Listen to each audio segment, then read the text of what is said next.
Mr. Mann, the chair now recognizes the gentlelady from North Carolina, Ms. Manning, for 5 minutes. Thank you, Mr. Speaker.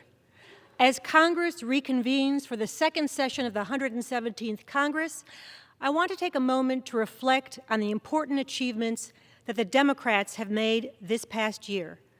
The pandemic continues to be a challenge, but thanks to the funding provided by the Democrats' American Rescue Act, the vast majority of Americans have been vaccinated and are protected from severe illness, hospitalization, and death.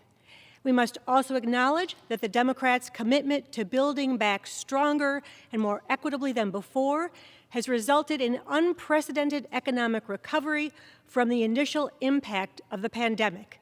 Last month, the unemployment rate fell to 3.9%, the largest calendar year decrease in the unemployment rate in history.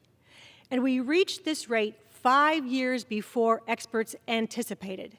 That's the result of adding 6.4 million jobs to the economy since President Biden took office, regaining 84% of the jobs lost during the pandemic.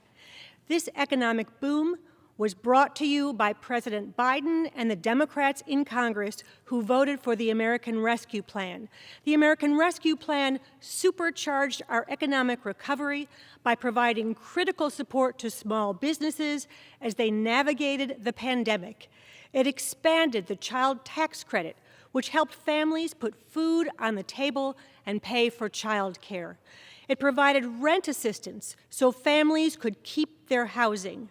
Now, the bipartisan infrastructure law is creating millions of good-paying jobs while rebuilding our nation's crumbling infrastructure and combating the climate crisis. Through the American Rescue Plan and the Bipartisan Infrastructure Act, Democrats have delivered for the American people and created historic economic growth. We have more important work to do. We must encourage the Senate to pass the voting rights protection that we in the House passed months ago. That is critical to ensure that all citizens can exercise their most precious right to vote. I look forward to working with my colleagues to continue our important work, building back stronger and more equitably than ever before. Thank you, and I yield back.